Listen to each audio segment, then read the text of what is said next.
Oi, gente, tudo bem? Gente, começando o vídeo, né? Eu vou falar de um assunto sério hoje, mas enfim.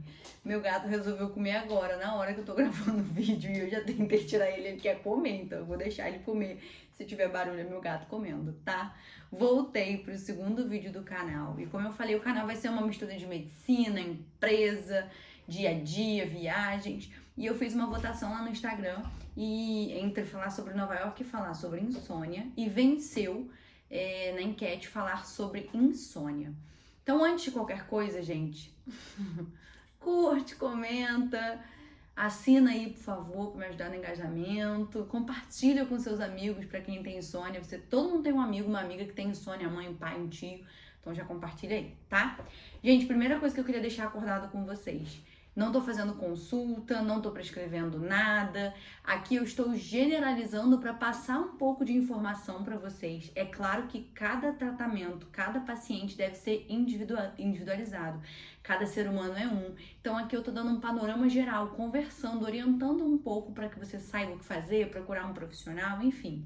Procure um profissional, mas tenho dicas boas para dar, tem algumas coisas para falar. Muito bom, um gato saiu e o outro resolveu entrar para comer. Gente, o que é isso? É um complô contra o meu vídeo do YouTube? Então vamos lá, gente. Eu tô com uma colinha aqui, porque como é um vídeo mais prolongado e que eu vou dar mais informações, eu não queria esquecer de nada. Então eu coloquei aqui algumas coisas e vamos começar falando sobre insônia, tá? O que eu acho importante? A primeira coisa que eu acho importante é definir insônia. O que é insônia, né? Então, a insônia é a dificuldade para iniciar o sono, aquela pessoa que tem dificuldade de começar o sono, que fica rolando na cama, que demora mais de meia hora para conseguir dormir quando deita na cama, fica rolando para lá e para cá. Ou dificuldade para manter o sono. O que seria manter o sono? Aquela pessoa que desperta várias vezes à noite, mesmo que por curtos períodos, ou aquela pessoa que desperta uma vez e demora mais de meia hora, por exemplo, para voltar a dormir. Aquela pessoa que vai ao banheiro e depois não consegue dormir, ou que desperta do nada e não consegue dormir. Além disso, despertar antes do horário habitual, por exemplo, seu horário habitual é 7 horas da manhã, e aí você desperta 5h30 e depois não consegue voltar a dormir, fica de 5h30 até 7 da manhã acordado. Isso também é caracterizado insônia. Só que para ser insônia, além dessas questões de ter dificuldade para dormir, essa perturbação do sono, essa dificuldade para dormir, tem que causar um sofrimento clinicamente significativo, ou seja, isso causa um prejuízo no seu dia a dia, causa prejuízo social, causa prejuízo profissional, educacional, acadêmico, ou seja, isso traz problemas para sua vida. Porque assim, eu conheço pessoas que dormem 5, 6 horas por noite e acordam no outro dia e estão bem. Então isso não é caracterizado insônia. Eu vou falar um pouco depois do sono curto, tá? Então insônia é dificuldade para iniciar ou manter o sono, ou despertar antes do horário habitual, causando um sofrimento, assim, um sofrimento no seu dia a dia, trazendo prejuízos para sua vida social, para o seu trabalho, enfim, para tudo isso, tá? Só que para ser insônia tem que ter tudo isso e ainda ocorrer pelo menos 3 vezes na semana, tá? Ocorre 3 vezes na semana. Para a gente falar de insônia crônica, nós estamos falando de uma insônia que ocorre por pelo menos 3 meses. Então, ocorre 3 vezes na semana e por pelo menos 3 meses. É claro que existe a insônia aguda, as pessoas que têm menos de 3 meses. Ou existem aquelas pessoas que não têm exatamente 3 meses, mas que há anos têm problema. Toda semana tem algum problema em relação ao sono, tá? Que ótimo, Cascão. Você vai participar do meu vídeo? Pera aí, gente, só um minuto. Ai, ui. Voltamos. Fica aí embaixo, moça. Tá, e aí o que acontece, gente? Também é importante dizer o seguinte: é insônia se a pessoa tem uma oportunidade adequada para dormir. Por exemplo, um vigilante noturno. Não tem como a gente falar que ele tem insônia porque ele não tem uma oportunidade para dormir adequada. O trabalho dele é durante a noite. Então nós estamos falando de insônia para aquela pessoa que tem dificuldade para dormir tendo oportunidade adequada, ou seja, tá em casa ou tá num lugar que é possível dormir, não precisa estar trabalhando durante a noite, enfim. Isso também é importante, tá? Outra coisa que eu preciso dizer é que a gente precisa entender se essa insônia ela é a doença em si ou se essa insônia é causada, e geralmente ela é causada, e aí a gente não sabe quem vem primeiro, né, assim, ela é causada por distúrbios psiquiátricos, como por exemplo, ansiedade, depressão, elas estão muito associadas, a pessoa que tem ansiedade e depressão tem insônia, ou pacientes que têm DPOC, problemas pulmonares, problemas cardiovasculares. Então a gente precisa descartar que essa insônia seja causada por depressão, ansiedade, problemas no coração, outros problemas, ou até medicamentos. Às vezes está tomando um medicamento e aí o medicamento tem como efeito colateral a insônia. A gente também tem que olhar isso, tá? E aí, quando eu comentei sobre quais são os prejuízos que isso pode gerar, que a insônia gera no seu dia a dia, são aqueles sintomas diurnos que as pessoas apresentam. Você acorda e durante o dia você fica muito sonolento, fica fadigado, fica com mal-estar, fica irritado, tem dificuldade de concentração, de memória, de atenção, tem diminuição da energia, ou seja, isso está prejudicando o seu dia a dia, está prejudicando as suas atividades diárias. Então, com certeza, se caracteriza uma insônia, tá? Uma coisa que é importante que eu anotei aqui, que a gente precisa ter cuidado, é o seguinte: atenção e esforço excessivo para dormir podem contribuir para o desenvolvimento de insônia. Ou seja, se você fica muito atento, muito alerta em relação à necessidade de dormir, fazendo muito esforço para dormir, deitado na cama tentando, isso vai gerar um ciclo vicioso e você vai ter mais episódios de insônia. Então é preciso ficar alerta em relação a isso, tá? É importante dizer que a insônia persistente, acima de 3 meses, ela é um fator de risco para transtornos de ansiedade, bipolaridade e depressão, ou ainda ela pode ser um sintoma precoce, ou seja, o primeiro sintoma de um quadro ansioso ou depressivo pode ser a insônia. Não tô diagnosticando ninguém, tá, gente? Só tô dando informações. Outra coisa que a gente tem que pensar, que é o que eu comentei em relação ao sono curto. Existem pessoas que dormem 5, 6 horas por noite e se sentem bem, acordam, não tem prejuízo nenhum. O nome disso é sono curto, é diferente da insônia. A insônia é, além de dormir pouco, de não ter qualidade no sono, você tem prejuízo no seu dia a dia, então tem que diferenciar isso. Não é porque você dorme 6 horas por noite que você dorme pouco. Se você dorme 6 horas e acorda bem, se você tem qualidade de sono, você não tem insônia. E também assim, tem pessoas que falam, eu acordo 4 da manhã, mas você dorme 8 da noite. Então não tem problema você acordar 4 da manhã, você pode ajustar esse horário, caso acordar 4 da manhã seja muito ruim para você. E se você dorme meia-noite e acorda 4, aí tudo bem, tem alguma coisa errada, mas se você dorme 10 e acorda 4, é só fazer o ajuste de horário, tá? Agora vamos falar um pouquinho o diagnóstico da insônia. É um diagnóstico clínico, é um profissional que faz esse diagnóstico, não requer exames para fazer. Alguns profissionais podem solicitar alguns exames como polissonografia em algumas situações específicas, mas não precisa pedir. Nem exame de imagem, nem exame de sangue, enfim, não é necessário para fechar o diagnóstico de insônia, tá? Em relação ao tratamento, gente, o que acontece? Nós temos no Brasil também, não só no Brasil, mas no Brasil também, a cultura da medicalização. Nós temos assim, se a pessoa sai de um médico com uma queixa de insônia e não leva um remedinho, tem alguma coisa errada. E fora isso, antes de ir pro médico, ele pega a receita com a vizinha, com a amiga, e aí toma o quê? Rivotril, clonazepam, que é a epidemia do benzodiazepínico, que é a classe medicamentosa. Todo mundo toma Rivotril, 1, 2 gotinhas e acha que não tem problema. A questão, gente, é que o Rivotril, para tratar insônia pura, aí eu não tô falando se a pessoa tem ansiedade, depressão, enfim, ele não é recomendado, ela não é a melhor medicação. E quando a gente compara nos estudos a medicação com a terapia cognitivo-comportamental, que é um tipo de terapia, a terapia é o padrão. É claro que existem pessoas que precisam de medicação. Mas o que acontece, gente? É uma situação muito comum e eu me incluo nisso também. É muito mais fácil você tomar um remédio do que você mudar os seus hábitos. Quando é alguma doença que você precisa mudar os seus hábitos, que precisa partir de você, que você precisa sair da sua zona de conforto, aí é ruim. É muito mais fácil, você toma um remédio, o remédio resolve por você, é ótimo. Mas na insônia, não. Os níveis de evidências mostram que o remédio, ele não é capaz de fazer sozinho com que você durma bem, entende? Você precisa de higiene do sono, que eu vou explicar o que é, você precisa de terapia cognitivo-comportamental.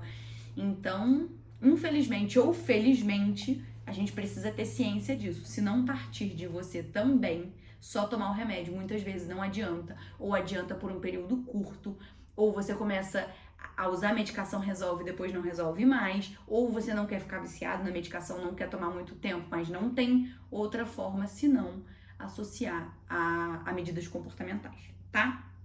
Então, fala-se muito de higiene do sono. O que é a higiene do sono?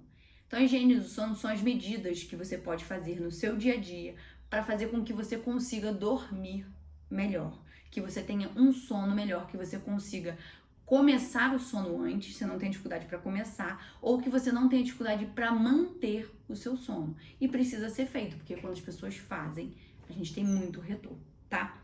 Então, assim, você tem que exercitar-se regularmente. O exercício faz muito bem para a saúde. Só que se você se exercita às 9 da noite, você não vai dormir às 10. Não vai conseguir dormir pela adrenalina, pelo estresse muscular. Então você precisa fazer atividade física 4 horas antes de dormir. Evitar grandes refeições e limitar a ingesta de líquido à noite. Você não pode tomar 2 litros de Coca-Cola, comer um hambúrguer e querer deitar e dormir. Não vai, você vai ter refluxo. Você está fazendo digestão, você não vai conseguir dormir. Limitar cafeína, tabaco, ingestão de álcool. Tem muita gente que fala, eu tomo café e não afeta. Será que não afeta? Será que você toma café e depois de 5, 6 da tarde, se você tomar isso, você não fica agitado? Você já fez esse teste para saber se depois das 6, se você parar de tomar café, se não vai te ajudar a dormir? Muitas pessoas têm a ideia de que às vezes tomar uma cervejinha, um vinhozinho ajuda a dormir. Pode ser o contrário. Usar o quarto apenas para dormir para relação sexual. O que acontece? As pessoas, eu até me incluo nisso, mas eu não tenho insônia, mas é errado. A gente deita na cama para ver série, para ver filme, para mexer no celular. E aí o seu corpo e sua mente já não sabe mais se a cama é o lugar de dormir ou se a cama é o lugar de ficar acordado, mexendo no celular, trabalhando, lendo livro e fazendo várias coisas. Então o ideal e o recomendado é que a cama seja usada para relação sexual e para dormir, e mais nada. Manter um ciclo regular de sono-vigília sem cochilo diurno. Então, se você tem insônia, mas tira cochilo de manhã, você não vai conseguir regular seu sono. Não vai. Evitar estímulos na hora de dormir, como ruídos altos, luzes brilhantes. Então, você quer ir dormir, mas todo mundo, quem não, né? Tá com o celular, tá vendo série, tá vendo uma série de emoção, de luta, de briga, tá vendo alguma coisa no Instagram, uma fofoca. Isso te agita, isso te estimula. Você não vai conseguir dormir. Deitar para dormir apenas quando estiver com sono, que é a questão da cama. O ideal é que você fique na poltrona, no sofá, na sala, até ficar com muito sono, bem com vontade de dormir, só ir pra cama na hora de dormir mesmo. Por quê? Porque se você fica naquele impasse, deitado na cama, tentando ver filme, série, desliga, liga, vira pra lá, vira pra cá, vira pra lá, vira pra cá, você já começa a ter um medo, você já começa a ter uma tensão. E quando você deita na cama, você já tem medo de não conseguir dormir. Isso predispõe a criar aquele ciclo vicioso em que você tem insônia. Então você não pode ficar forçando dormir, pensando assim, meu Deus, se eu não dormir, meu Deus, já tá acabando a hora, meu Deus, já são 11 horas da noite, eu vou ter que acordar 4 horas da manhã. Isso não vai ajudar. Isso não vai ajudar, por mais preocupante que seja, por mais que você precise dormir. Quanto mais você focar nisso, menos você vai conseguir dormir. Mantenha um ciclo consistente de sono-vigília, ou seja, você vai definir alarme para acordar todos os dias. Mas eu não dormi bem essa noite, vou dormir mais um pouquinho. Não, você não dormiu bem essa noite, você vai acordar no mesmo horário de todos os dias. Você tem que ter uma rotina, porque a partir de um momento, o seu sono vai ficando melhor, mais qualificado. Então, se você começa a criar essas rotinas, no início é difícil, mas depois você consegue melhorar, o seu sono consegue melhorar e você consegue ajustar. Mas se você falar, não, hoje eu vou acordar 10 da manhã, todo dia eu acordo 7, mas hoje eu vou acordar 10, você já começa a desregular o sono vigília. Limite o tempo na cama para o número de horas que realmente gastas dormindo, ou seja, o que acontece? Se você dorme 6 horas, você vai ficar na cama 6 horas. Você não vai deitar na cama antes, muito tempo antes, e nem vai ficar enrolando na cama depois. Porque aí, isso descontrola também. E não se pressione para dormir. Eu sei que é difícil, eu sei que é ruim, mas isso é só uma questão inicial. Depois que você começa a fazer a higiene do sono, o seu sono vai regulando incrivelmente. Demora um pouco, você tem que ter paciência, tem que ter persistência e você tem que querer que isso aconteça, tá? Outras dicas... Por exemplo, trocar essas crenças disfuncionais. O que é crença disfuncional? São as crenças que te atrapalham, que trazem sentimentos ruins. Então, a crença de que você vai deitar na cama e não vai dormir.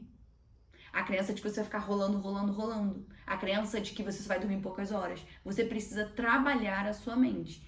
Lembre-se, a insônia está muito relacionada à ansiedade e depressão. Às vezes você está ansioso, às vezes você está depressivo. Você não está querendo, não está conseguindo enxergar. E a insônia está te dando esse sinal de que você não está conseguindo dormir. Por quê? Porque você não para, a cabeça não para. Você deita na cama, vem 500 coisas ao mesmo tempo para você pensar. Enfim. Eu sempre falo, meditação. Eu falo do Headspace, aquele aplicativo de meditação que ajuda demais, demais, demais para dormir. O que você precisa, gente, é desopilar a mente. Você precisa transformar os seus pensamentos de preocupação em pensamentos de tranquilidade. Ah, mas minha vida é muito corrida, mas eu tenho muito problema. Ok, mas se você não dormir, você não vai ter um dia produtivo. Se você não dormir, você não vai resolver seus problemas. Então não vai adiantar você ficar deitado na cama pensando nos problemas. Ou você senta e resolve o que dá para resolver, claro, não é assim. Ou você fala, preciso ter uma boa noite de sono para amanhã poder render e para amanhã poder resolver os problemas que eu tenho capacidade de resolver. Então é para deitar na cama, sabe uma coisa que eu faço muito quando eu tô com dificuldade para dormir, quando eu tô muito ansiosa e agitada? É me imaginar numa cena. Então eu crio uma história na minha cabeça. Era mais ou menos como contar carneirinho, mas contar carneirinho é entediante. Então assim, eu vou pensar que eu vou viajar hoje. Vou deitar na cama, tô pegando o carro, tô descendo a serra, chegando em Itaboraí. Agora eu tô no Rio, tô no Galeão ou tô no Santos Dumont? E aí os pensamentos ruins, os pensamentos estressantes desaparecem. E eu durmo antes de chegar no Rio. Eu acho que em Cachoeira de Macacu eu já dormi. Então, também é uma ideia legal pensar em coisas agradáveis, criar histórias agradáveis, para que você tire o estresse e que você deixe só a tranquilidade dentro da sua mente, tá? É importante também, quando você for um profissional, ele vai te pedir um diário do sono. É importante que você faça esse diário para você entender o que te atrapalha. Às vezes você entrou num ciclo vicioso que você vai e não consegue enxergar o que te atrapalha, o que é ruim, o que é bom, enfim. E para finalizar, gente, a questão da medicação não deve ser a primeira opção. É claro, não estou generalizando. Não devo generalizar, porque existem situações, por exemplo, a perda de um ente querido, um problema que você esteja passando, que aí sim você pode usar a medicação. Mas muitas vezes a medicação, ela não vai resolver. Então você vai usar a medicação, ou você vai usar a medicação pro resto da vida, que não é indicado, ou quando tirar não vai resolver porque você precisa tratar o problema, o que não tá te deixando dormir. Tem que entender que a insônia tem alguma coisa por trás. Ou é uma medicação, ou é uma doença clínica como um DPOC, enfim, várias outras coisas, o hipertiroidismo, ou é uma ansiedade, uma depressão que você não tá enxergando, que tá repercutindo no sono. Então não adianta enfiar a medicação e não entender o que tá acontecendo, qual é o problema por trás disso, tá? E para finalizar, a terapia cognitivo-comportamental é o tratamento padrão, a terapia cognitivo-comportamental. Então, gente, insônia é complexo, insônia depende muito da gente querer fazer acontecer. Não é só medicação. Então, se você quer mudar a sua qualidade do sono, mudar a sua qualidade de vida, precisa repensar o que está acontecendo, procurar um profissional. E é isso. Bem, gente, espero que vocês tenham gostado do vídeo. Não sei se ficou longo, não sei quanto tempo tem, não sei se eu deixei de falar alguma coisa, mas eu acho que era mais ou menos isso que eu tinha para falar, certo? Gente, um prazer. Curte, comenta, compartilha, se inscreve e até a próxima.